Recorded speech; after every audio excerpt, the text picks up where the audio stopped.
para ouvir a tua voz, como povo que se reúne ao redor da tua mesa, Senhor Deus. Seremos alimentados agora pelo pão da vida, Senhor Deus, que é Cristo. Fala, Senhor, ao nosso coração, Pai. Fala ao coração de todos aqui, Senhor Deus. Ao coração do pregador, ao coração daqueles que estão ouvindo a tua voz. Que o Senhor possa nos instruir, reparar, ó Senhor, os nossos erros, ó Pai. Falar ao nosso coração de tal forma, Pai, que possamos mudar muitas vezes o rumo das nossas vidas. Tem misericórdia de nós, ó Pai, porque somos pecadores. Porque, Senhor, Tu te importas tanto conosco. Fica com o Teu povo, ó Pai.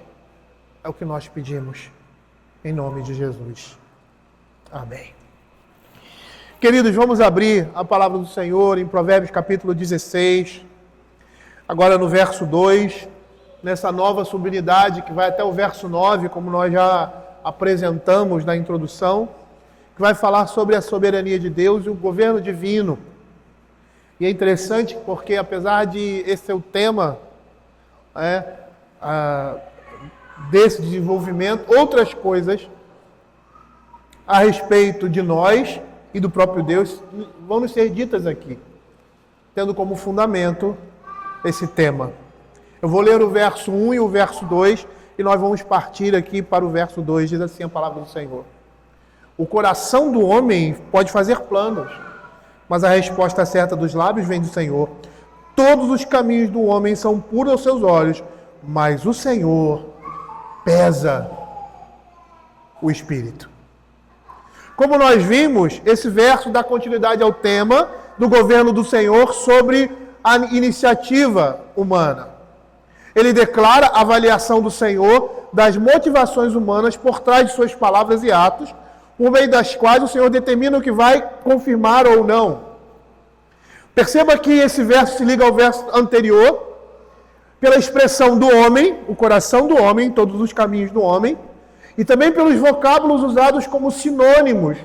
Coração, no verso 1, e espírito, no verso 2 ao seu final, todos os dois dando a ideia da sede da vontade e dos desejos do ser humano. Esse verso nos mostra que o Senhor avalia os planos do coração humano citado no verso anterior. E uma vez que as pessoas justificam todos os seus atos, e o Senhor avalia os intentos do coração do homem de acordo com a verdade, é certo que vão haver aí conflitos de avaliação entre Deus e o homem. Por quê? Porque muitos caminhos que os homens trilham pode parecer aos seus olhos algo correto, mas pode dar em caminhos tortuosos. Como diz Provérbios capítulo 14, verso 12, a caminho que ao homem parece direito, mas ao cabo dá em caminho de morte. Por isso Deus sonda o coração dos homens, para que os homens possam medir as suas ações pela ótica divina, e não por julgamentos humanos, seus próprios ou de outros, que não podem, por vezes, enxergar, sondar o profundo coração de uma pessoa. Por isso que o Salmo 19, verso 12, quando vai falar da palavra de Deus, contrapondo-se com a revelação geral, ele diz assim: quem há que possa discernir as próprias faltas? A Escritura pode.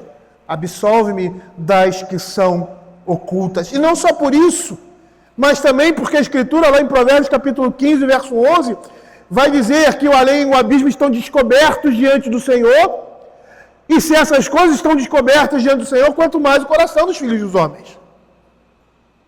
Provérbios 21, 2 vai dizer que todo o caminho do homem é reto aos seus próprios olhos, mas o Senhor, igualmente a esse verso 2 aqui, sonda o coração dos homens. Por isso, a palavra de Deus, o Espírito Santo agindo por meio da palavra, falando ao coração do homem, é o instrumento mais eficaz para convencê-lo do pecado, da justiça e do juízo. Por isso que Hebreus capítulo 4, verso 12 vai dizer: porque a palavra de Deus é viva e eficaz e mais cortante que qualquer espada de 2 gumes, e penetra até o ponto de dividir alma e espírito, juntas e medulas, e é apta para discernir os pensamentos e propósitos do coração. Por isso, quando uma pessoa se conscientiza do seu erro, o que ela deve fazer? Confessar diante de Deus e assim obter misericórdia. É o que nós acabamos de ler aqui no Provérbios 28, 13. O que encobre as suas transgressões jamais prosperará, mas o que confessa e deixa alcançará misericórdia. Eu estava falando aqui disso, me lembrei de uma situação na minha vida muito interessante, quando uma senhora, amiga nossa, chamou a nossa atenção com relação aos nossos filhos. E naquilo que ela falou, ela estava errada. Né? Porque os nossos filhos incomodavam no culto e nós levantávamos para corrigi-lo. Só que a igreja ela não tinha esse hábito que nós temos aqui. Apesar de ser uma igreja que ensinava isso. E aquela senhora via a gente levantando, e eram 4, né? Tem até uma foto da gente na igreja presbiteriana do Recife, a Simone sentada de um lado da cadeira, eu no outro, no meio os 4. Né?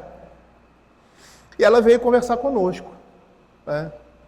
Ela disse, olha, vocês não podem ficar levantando todas as vezes que os seus filhos fazem qualquer coisa. É isso que eles querem.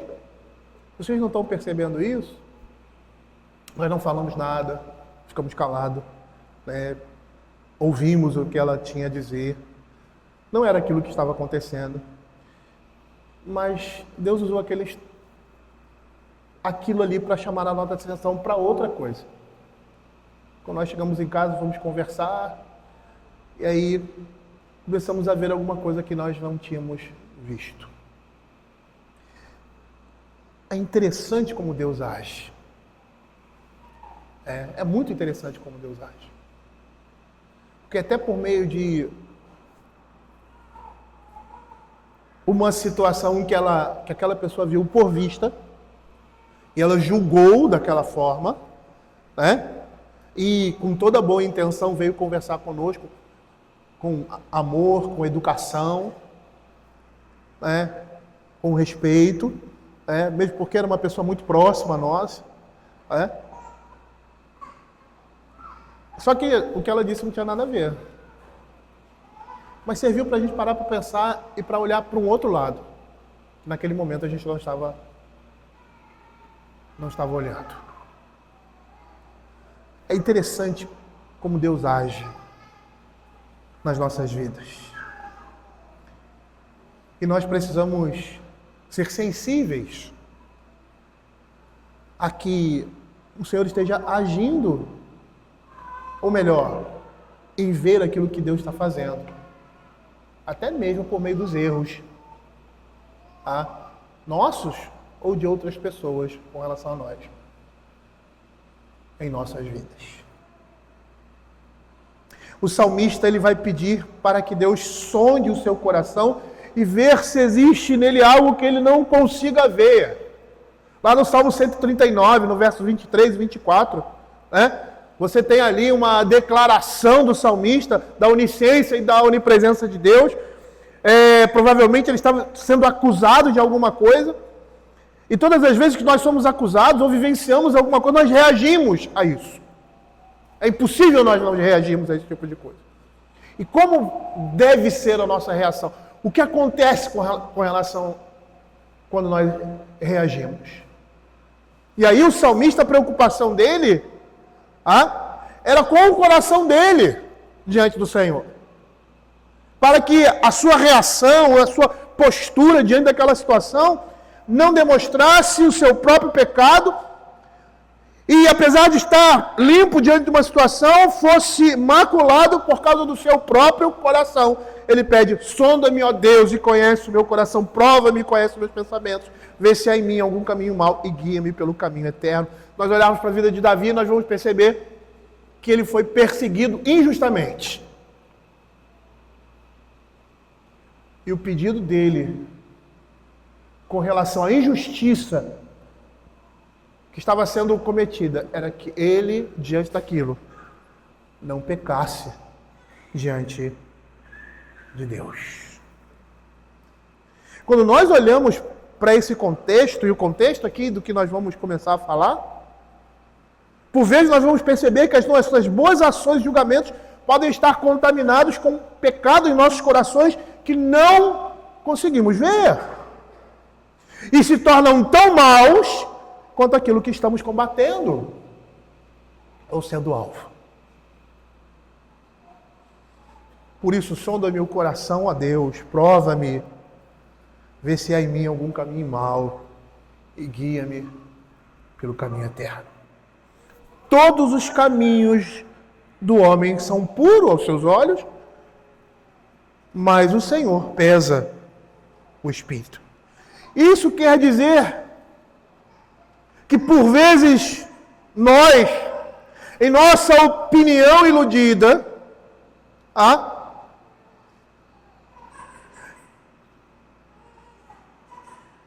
podemos pensar que a nossa conduta, ou seja, a nossa maneira de agir é correta, é honesta. Porque olhamos para a situação e parece que estamos com toda a razão. E às vezes até estamos.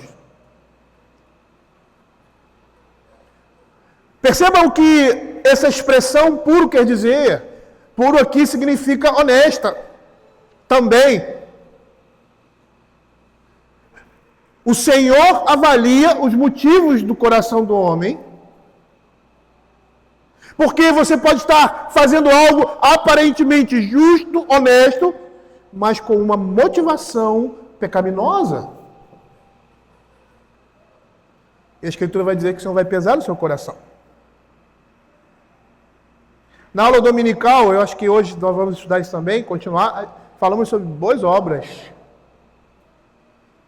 E tanto na aula anterior quanto na anterior à anterior, nós vimos que o incrédulo jamais pode fazer boas obras.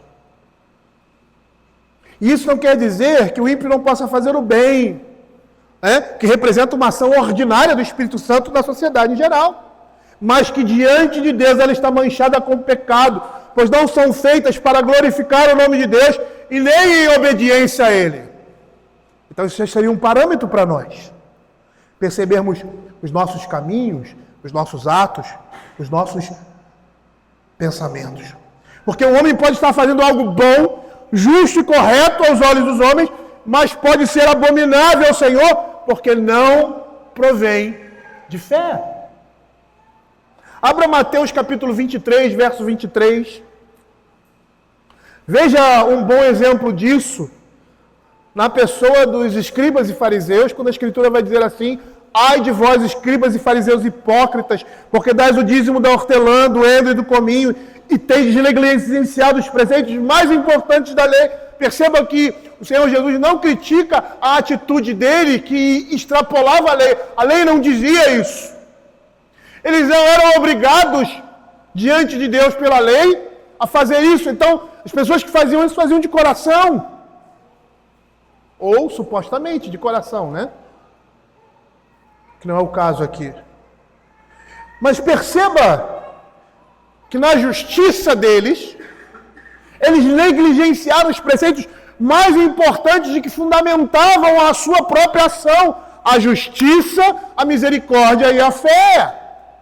Aí a Escritura diz assim: o Senhor Jesus, devias, porém, fazer essas coisas. É justo, sem omitir aquelas. Guia cego, coais o mosquito e engolis o camelo. Muitas vezes nós estamos coando mosquito nos nossos julgamentos. Essas coisas se traduzem em nosso julgamento. Estamos sendo precisos naquilo que julgamos, mas fazemos isso sem misericórdia, sendo implacáveis em nossa justiça com os outros. Eu quero trabalhar aqui com os irmãos, dentro desse tema, João capítulo 8, verso de 1 a 11. A gente vai ver nesse episódio não somente a ilustração dessa questão que estamos vendo aqui em Provérbios, em o Senhor pesar corações, mas muito mais, muitas outras lições da graça de Deus nós podemos tirar daqui. Acompanhem comigo a leitura. João capítulo 8, verso de 1 a 11. Jesus, entretanto, foi para o Monte das Oliveiras. De madrugada, voltou novamente para o templo, e todo o povo ia ter com ele, e assentando os ensinava. Os escribas e fariseus trouxeram à sua presença uma mulher surpreendida em adultério e, fazendo-a ficar no meio de todos, disseram a Jesus: Mestre, esta mulher foi apanhada em flagrante adultério. Percebam a cena. O Senhor Jesus, vamos dizer que nós estamos aqui. Então, o Senhor Jesus está falando para uma congregação como eu estou falando aqui. E aí chegam os fariseus e escribas. Mestre, essa mulher foi apanhada em flagrante adultério. E na lei nos mandou Moisés que tais mulheres sejam apedrejadas. Tu, pois, que dizes? Isto diziam eles tentando para terem de que acusar. Mas Jesus, inclinando-se, escrevia na terra com o dedo. Como insistissem na pergunta, Jesus se levantou e lhe disse: Aquele que dentre vós estiver sem pecado, seja o primeiro que lhe atire a pedra. E tornando a inclinar-se, continuou a escrever no chão. Mas ouvindo eles esta resposta, e acusados pela própria consciência. Olha o que está acontecendo aí. A palavra de Deus, que é Cristo, foi a consciência daqueles homens. Aqui ele não diz que foi o coração, e é interessante que quem está fazendo aquela leitura da Guerra Santa, de John Bunyan, vai ver que o Senhor consciência, ele tem um grande papel na vida do crente. Porque ele vai apontar para a lei de Deus. Mas essa consciência, ela tem que estar sustentada e permeada pela graça, pelo domínio, como diz o livro de Shaddai, que essa consciência deve estar. Quando essa consciência está no domínio do Espírito Santo, ela é muito diferente. Porque a Escritura diz que a lei está gravada no coração do homem. Todo homem natural tem a lei gravada. Tanto que quando ele age de conformidade com a lei, ele mostra a lei. Mas é a lei instituída da graça de Deus. Então, o Senhor Jesus falou a consciência daqueles homens, é o Espírito Santo, é aquilo que o Hebreus capítulo 4, verso 11 e 12 falou, é a espada de dois gumes ali, cortando. Eles não tinham condições de ficar em pé diante dessa ação poderosa na consciência do homem, do Espírito Santo. E são chamados a refletir sobre si mesmos.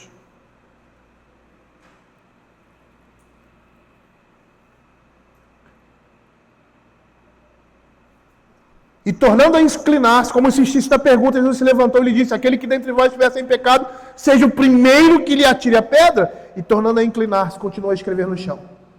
Mas ouvindo eles esta resposta, acusados pela própria consciência, foram se retirando um por um, a começar pelos mais velhos, até os últimos, ficando só Jesus e a mulher no meio onde estava.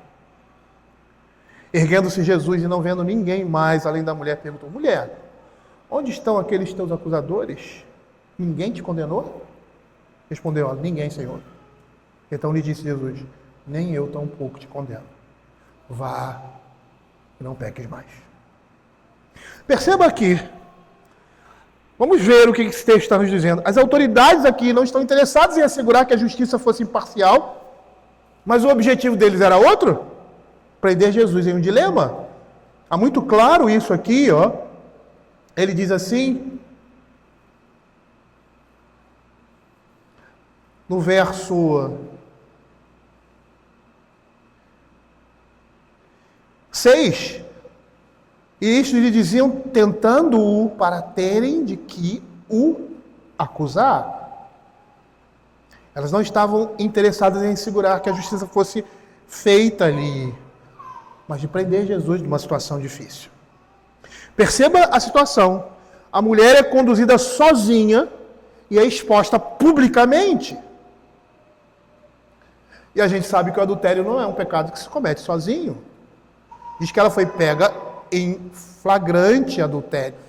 E diante dessa situação, perceba aqui, vamos ver se, a gente está aqui, um lugar assim, vamos dizer, meio informal, né, ensinando, daqui a pouco chega e joga aquela mulher no meio daquele público lá. Acabamos de pegar essa mulher em adultério, pecando. Essa situação, por si só, já demonstrava um sentimento de compaixão por aquelas pessoas que estavam assistindo isso. Situação pública. Aquela mulher foi exposta. E é muito interessante porque havia certas circunstâncias que iriam determinar a pena. Se ela fosse casada, seria uma; se fosse solteira, seria outra; se fosse noiva. E perceba que, segundo a lei, o apedrejamento era uma punição prescrita na lei judaica para a virgem noiva que fosse sexualmente infiel ao noivo. A punição deveria ser aplicada aos dois. Deuteronômio capítulo 22, versos 23 e 24 vai dizer assim: se houver mulher, moça virgem, desposada, e um homem achar na cidade se deitar com ela, então trarei ambos à porta daquela cidade e os apedrejareis até que morram. A moça porque não gritou na cidade, e o homem porque humilhou a mulher do seu próximo. Assim eliminarás o mal no meio de ti. Essa situação se encaixa na situação do Senhor Jesus de José com Maria. Ela era noiva, tá? Estava grávida. Provavelmente, uma pessoa que está grávida, não do seu futuro marido, foi um adultério. Ela se encaixaria aqui. E era assim que as pessoas viam Maria naquela situação. Aí você vê, né? Quando a gente reporta isso para a nossa realidade hoje, os filmes, ninguém fala nada disso. Mas a vergonha pública que ela passou por estar gerando Cristo. E o processo de humilhação de Cristo começa aí. De alguém pensar que ele era um filho bastardo. Em outras passagens nós vamos perceber que a morte era prescrita para todas as esposas infiéis e seus amantes. Mas não se estabelecia nenhum método como o apedrejamento. Deuteronômio 22 vai dizer assim: se o homem for achado deitado com uma mulher que tem marido, então ambos morrerão. O homem que se deitou com a mulher, e assim eliminarás o mal de Israel. Lá em Levíticos capítulo 20, verso 20, né, nem sempre essa situação de morte se manifestava. E a gente vê aqui, também se um homem se deitar com a sua tia, descobriu ou não deu seu tio, seu pecado sobre si levarão, morrerão sem filhos. Agora, o que nós estamos vendo aqui? Estamos vendo que eles estão exigindo que o Senhor Jesus tome uma posição, mas é muito interessante porque nos tempos de Jesus, especialmente naquelas áreas urbanas, essa pena não era frequente. Perceba aqui que as autoridades não estavam interessadas nos méritos intrínsecos desse caso, nem que a justiça fosse feita, porque se isso fosse, o homem deveria ter sido acompanhado também para ser julgado. O que eles queriam com essa pergunta feita a Jesus era ter algo com que o acusasse. Se Jesus rejeitasse a lei de Moisés, sua credibilidade seria instantaneamente minada como alguém sem lei e até mesmo culpado em tribunais por isso. Ele foi até culpado por uma coisa que ele não fez.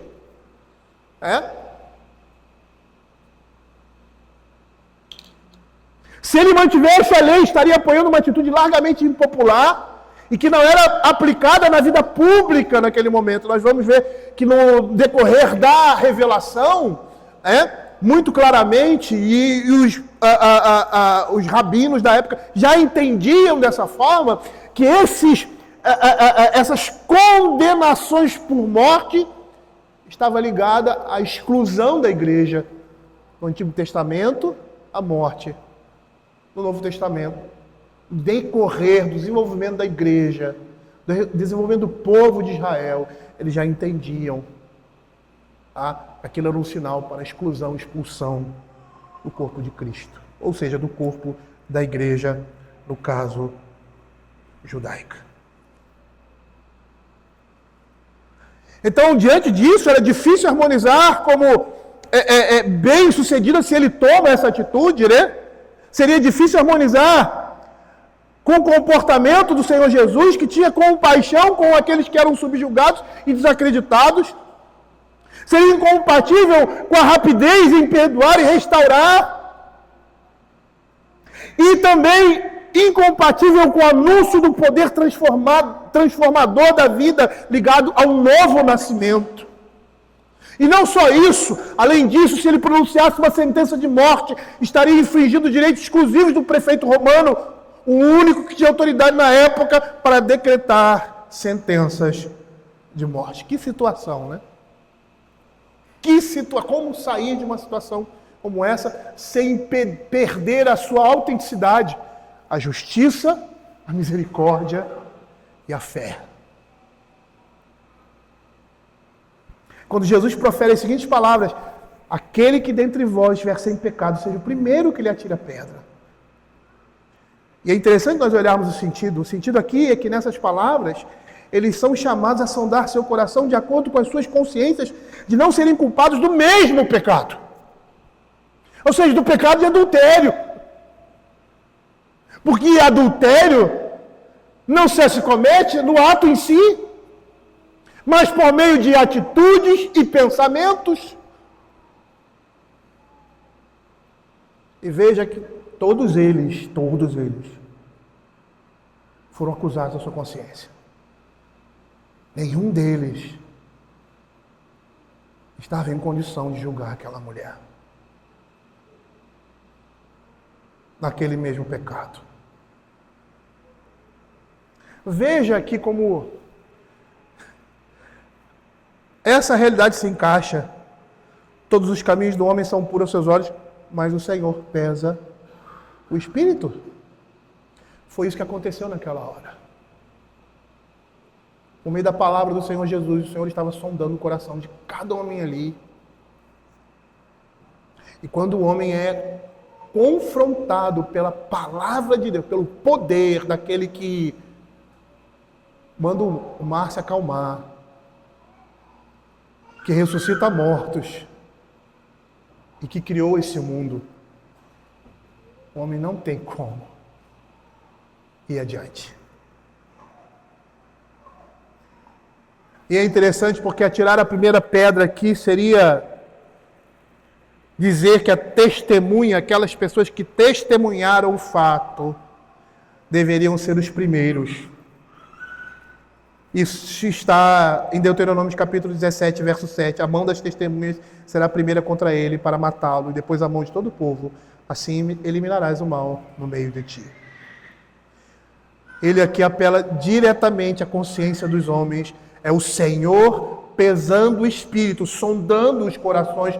Todo o caminho do homem é reto aos seus próprios olhos, mas o Senhor sonda os espíritos. E o que acontece? Todos vão embora. O círculo ao redor dela havia se dissolvido. Verso 9.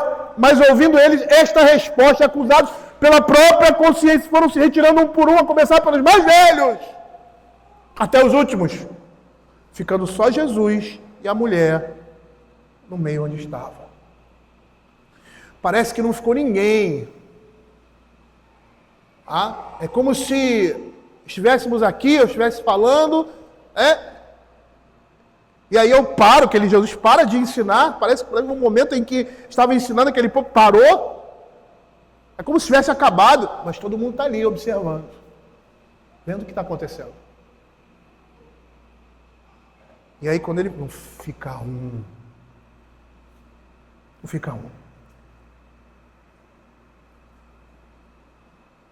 Jesus agora fica sozinho, se dirigindo àquela mulher.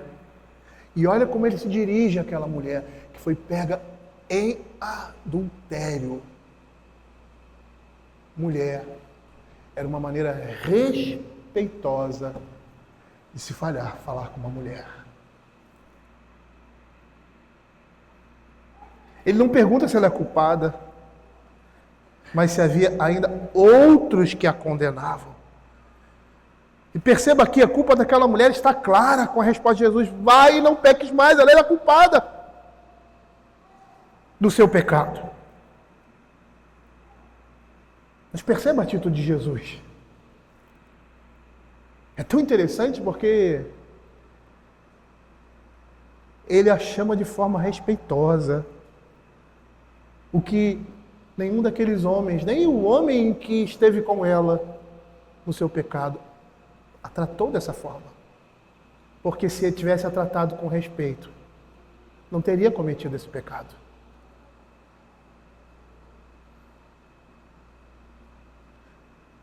Jesus chega perto agora de responder a pergunta que lhe foi feita no início. E apesar das exigências da lei de Moisés, Jesus diz: eu também não te condeno. Jesus era o único ali que podia condená-la. Era o único que tinha autoridade para fazer isso. Mas o que ele faz? Ele a perdoa. E a confiança e a independência das palavras de Jesus diante dessa situação não só lembram que ele não veio para condenar, mas para salvar. João 3,17 diz assim: porquanto Deus enviou o seu Filho ao mundo, não para que julgasse o mundo, mas para que o mundo fosse salvo por ele. Mas não só isso, ele também nos lembra que ele, como Deus, tem o direito e a prerrogativa de perdoar pecados. E a resposta adequada para a misericórdia de Deus é a pureza futura. Vá e não peques mais. Erguendo Jesus e não vendo ninguém mais além da mulher, perguntou-lhe: mulher, onde estão aqueles teus acusadores? Ninguém te condenou? Respondeu ela: ninguém, Senhor. Então lhe disse Jesus: nem eu tampouco te condeno. Vai e não peques mais. E apesar dos acusadores, perceba aqui, Jesus, escribas e fariseus, que não tinham a mínima intenção de justiça, mas a intenção de colocar Jesus em uma situação difícil,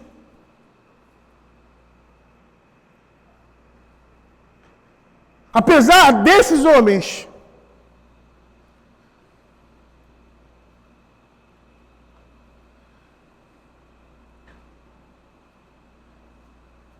aquelas pessoas que estavam ali ao redor podiam tomar a mesma posição de julgamento.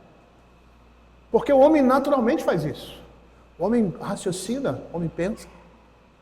Então ele chega trazendo aquela mulher, o povo está ali. E o diálogo. E aí o fulaninho lá, ó, rapaz, verdade. Essa mulher deve ser morta. É isso mesmo.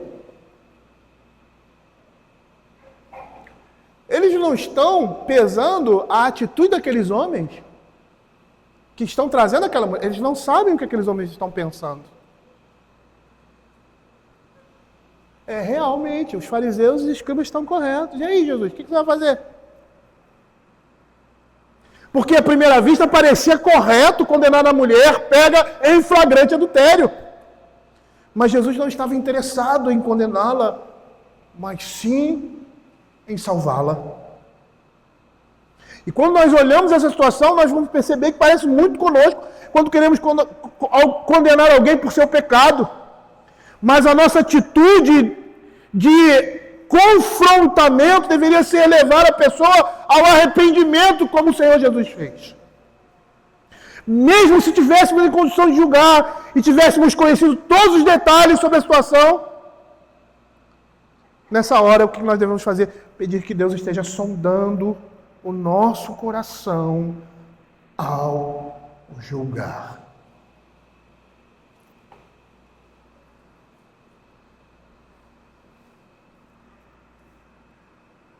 Eu sempre digo, e como pastor já passei por isso várias vezes, porque tive, em vários momentos da minha vida, de presidir um tribunal para julgar um crente a respeito do seu pecado. E como é difícil isso.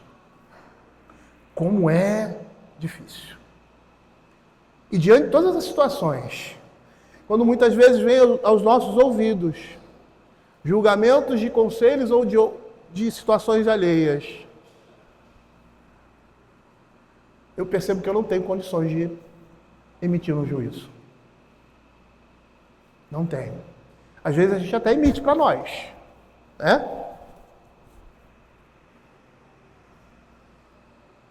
Porque é impossível, né, você não pensar na situação. Mas você pensa. Mas você não pode ter um veredito. Mesmo aquelas pessoas que estavam presentes ali, que estavam vendo tudo, elas não sabiam o que estava acontecendo. O que parecia justo era injusto diante de Deus. E é interessante porque é assim que Deus julga. Ele julga pela sua misericórdia. É assim que o Senhor está julgando esse mundo hoje, por meio da sua misericórdia. A sua santidade, a sua lei permeiam a sua misericórdia, fundamenta todas essas coisas.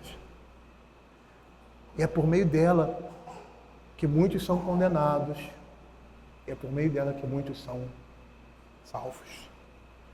Pela misericórdia de Deus em Cristo Jesus nas nossas vidas. É o Senhor quem pesa o coração do homem. É o Senhor quem sonda o coração do homem. Nós não temos essa capacidade. Por isso, o nosso cuidado com relação a isso. Porque o Senhor espera de nós a mesma atitude que Ele tem para conosco. Matthew Henry faz o seguinte comentário a respeito desse verso. Ele diz assim: todos nós somos propensos a ser parciais na avaliação de nós mesmos. Todos os caminhos do homem, todos os seus desígnios, todas as suas obras são limpos aos seus olhos. E ele não vê nada de errado neles, nada que o condene ou que prove que os seus projetos não sejam para o bem. E por isso ele tem confiança de sucesso e de que a resposta da língua será de acordo com as expectativas do coração. Mas há uma grande dose de contaminação que se prende aos nossos caminhos, do qual não estamos cientes ou não julgamos tão má como deveríamos. Por isso a Escritura vai dizer: mas o Senhor pesa o espírito. A balança aqui, percebam o que eu falei anteriormente, uma vez que o homem é ingênuo a respeito de si mesmo, e o Senhor julga pela verdade, as avaliações serão distintas. Pesar aqui significa medir, ou seja, calcular a grandeza de algo mediante a comparação com um padrão. E que padrão é esse? É o padrão de Deus, é a sua palavra. Bruce Waltke nos diz que uma crença egípcia, eu já vi isso até num filme, uma crença egípcia antiga, dizia que após a morte o coração de uma pessoa era pesado em balança, usando a verdade como medida.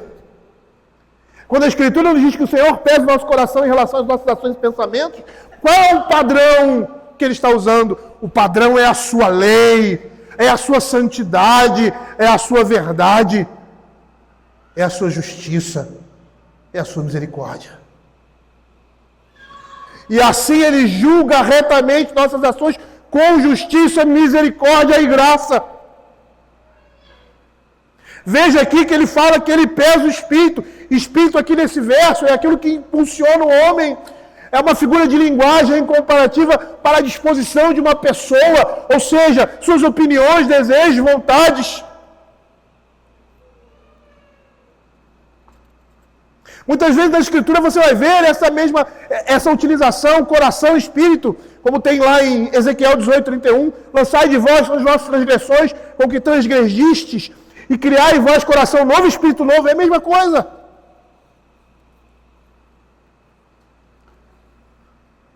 A forma como esse verso se estrutura, atribuindo vários caminhos ao homem, ou seja, tipos de conduta, sugere que há um padrão complexo de comportamento aí, que depende também de motivos complexos. Por isso o discípulo de Cristo deve analisar seus motivos e condutas segundo o padrão de Deus revelado em sua palavra e não tornar absolutas suas próprias avaliações. Provérbios capítulo 12:15, o caminho do insensato aos seus próprios olhos parece reto. Se compararmos com Provérbios 16:25, vai dizer assim: há caminho que parece direito ao homem, mas afinal dá em caminho de morte. E uma vez que o veredito final quanto à pureza de seus atos não pertence a você, mas ao Senhor, o discípulo não deve louvar a si mesmo, nem decidir sua recompensa de antemão. A Escritura vai dizer em Jeremias capítulo 16, verso 10, eu, Senhor, esquadrinho o coração, eu provo os pensamentos, e isto para dar a cada um segundo o seu proceder, segundo o fruto das suas ações. O melhor que ele pode fazer é entregar tudo o que faz ao Senhor e depender de Deus para tornar seus motivos e caminhos agradáveis a Ele. Por isso a Escritura vai dizer, confia ao Senhor as tuas obras, os teus desígnios serão estabelecidos. Provérbios capítulo 3, Salmo 19, 12 e 13. Quem há que possa discernir as próprias faltas? Absolve-me das que me são ocultas. Salmo 139, versos 23 e 24. Sonda-me, ó Deus, o meu coração. Prova-me, conhece os meus pensamentos. Vê se há em mim algum caminho mau e guia-me pelo caminho eterno. O pior homem é aquele que não consegue ver a si mesmo. Esse é o pior homem. Ele é cego.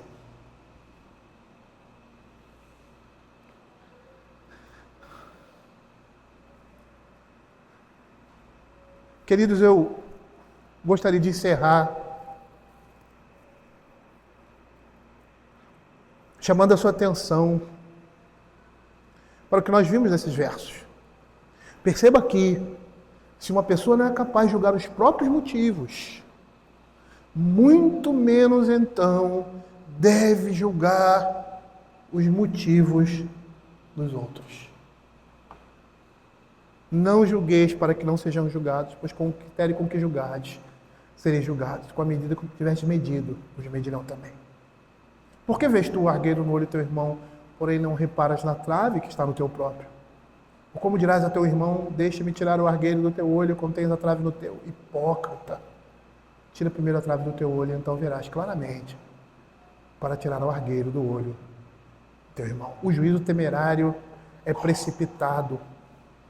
Juízo temerário, juízo precipitado, é errado diante de Deus e dos homens.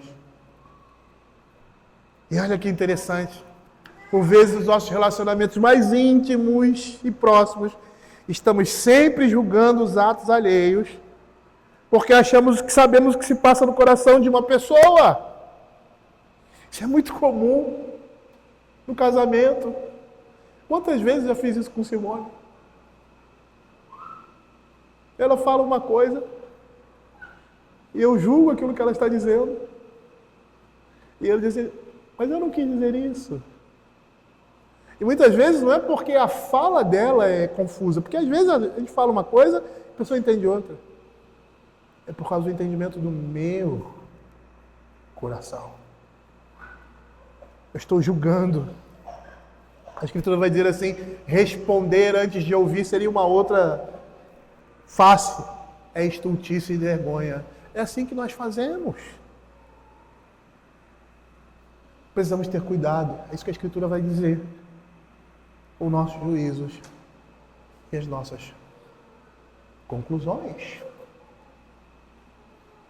E pedir para que o Senhor esteja sondando o nosso coração. Veja o que B.F. Henry vai dizer. Ele vai dizer assim, temos a certeza de que o juízo de Deus a nosso respeito é a segunda verdade. O Senhor pesa os espíritos em uma balança justa e inequívoca.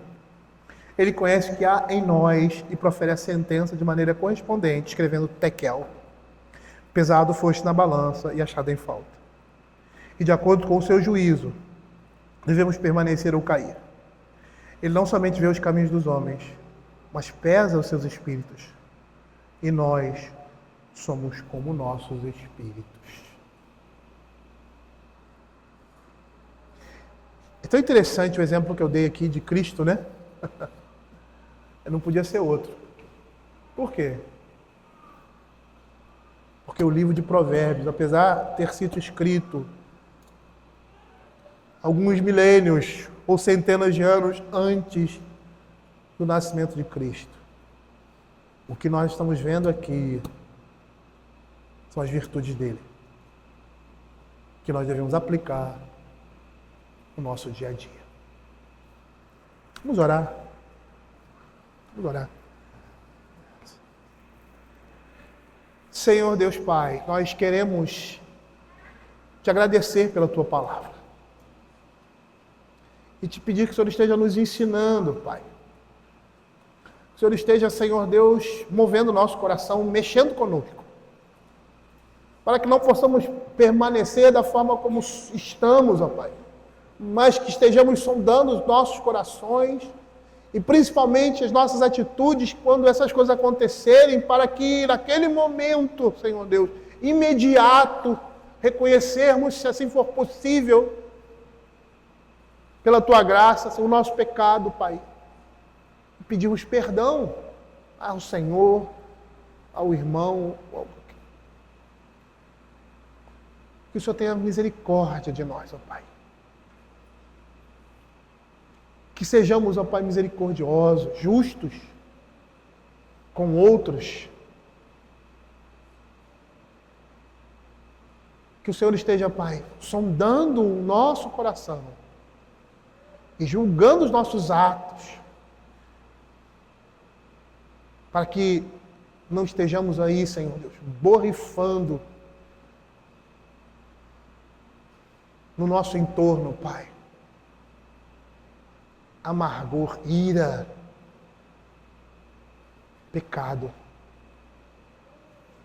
É o que nós pedimos, em nome de Jesus, ó Pai. E que sempre a Tua lei nos leve aos pés da Tua graça manifestada em nossas vidas, por meio da cruz do Calvário. É o que nós pedimos. Em nome de Jesus. Amém. Vamos ficar de pé, queridos. E vamos terminar nosso culto cantando